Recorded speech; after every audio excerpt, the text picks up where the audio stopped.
Hi friends, कैसे हैं? बढ़िया। तो आज के इस वीडियो में हम सीखेंगे आर्टिकल्स के बारे में। ठीक है, आर्टिकल्स को क्या कहा जाता है, आर्टिकल्स कौन कौन से होते हैं, इसके यूज क्या है, इसके डिफिनेशन क्या है। ठीक है, तो आर्टिकल्स को हम लोग कहते हैं लेखे अनुच्छेद। ठीक है, आर्टिकल्स हमारे ए एन और द को कहा जाता है।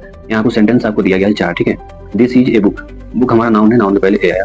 That is an orange, orange हमारा नाउन है, नाउन के पहले एन आया। यहाँ ए, यहाँ एन। ठीक है, अब इसे ध्यान से देखें video. The earth is round, इसमें अर्थ है पृथ्वी, इसके पहले द आया। ठीक है, here is the ink I want, ink से आई है, इसके पहले द आया है। ठीक है, इसी पे हम लोग आज चर्चा करेंगे।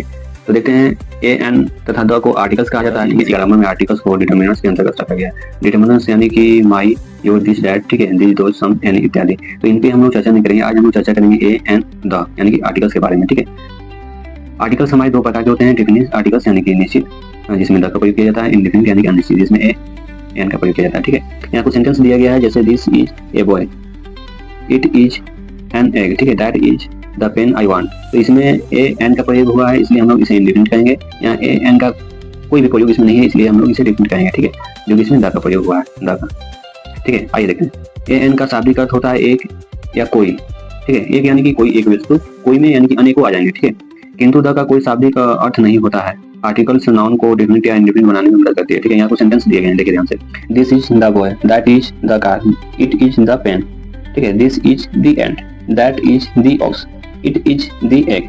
आप सोच रहे होंगे कि यहाँ द पढ़ा गया है, यहाँ दी क्यों पढ़ा गया है। तो इन्हीं पे चर्चा किया गया है। नीचे 3 टॉपिक है। ठीक है, आइए देखते हैं। अगर कॉन्सोनेंट से शुरू होने वाले शब्द से पहले द आता है तो उसे द ही पढ़ा जाता है। ठीक है, किंतु वोवेल से शुरू होने वाले शब्द के पहले जब THE द आता है तो तब द को दी पढ़ा जाता है। ठीक है, क्यों? कॉन्सोनेंट हमारे कौन से होते हैं? हमारे इंग्लिश अल्फाबेट में 26 लेटर होते हैं, जिनमें हमारे 21 कॉन्सोनेंट होते हैं। ठीक है, और बाकी सब हमारे वोवेल्स होते हैं। वोवेल्स हमारे कौन कौन से होते हैं? 5 होते हैं। A, E, I, O, U हमारे वोवेल्स होते हैं, बाकी सब हमारे कॉन्सोनेंट होते हैं। ठीक है, वोवेल्स 5 होते हैं, कॉन्सोनेंट 21 होते हैं। ठीक है, तो कॉन्सोनेंट हमारे बी जो है, हमारा बॉय में पहला अक्षर बी आ रहा है, ये कॉन्सोनेंट है। तब हम लोग THE को द पढ़ेंगे। ठीक है, एंड में पहला अक्षर वोवेल से मिल जाता है, इसलिए हम लोग THE को दी पढ़ा जाएगा। ठीक है, तो आइए हम देखते हैं यहाँ कुछ टॉपिक। जैसे यहाँ देखिए यूज ऑफ आर्टिकल्स। ठीक है, नोट में लिखिए पहले आप। आर्टिकल्स ए एन द का प्रयोग नाउन जैसे कैट, हैड, ठीक है, एलिफेंट, टाइगर, इंक, पेन से पहले किया जाता है।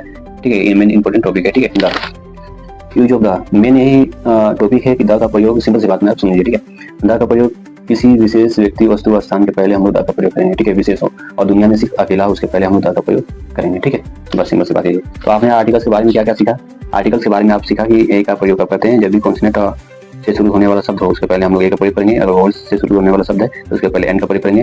द का किसी भी विशेष व्यक्ति, वस्तु, स्थान के पहले हम लोग द का प्रयोग करेंगे। और केवल पूरी दुनिया में कोई एक वस्तु हो, ठीक है, विशेष हो, उसके पहले द का प्रयोग करेंगे, जैसे सन, अर्थ, मून इत्यादि, ये सभी। ठीक है, तो ये वीडियो अच्छी लगी तो लाइक और सब्सक्राइब करें और हमारे चैनल से जुड़े रहें ताकि आपको हर अपडेट मिलती रहे। धन्यवाद।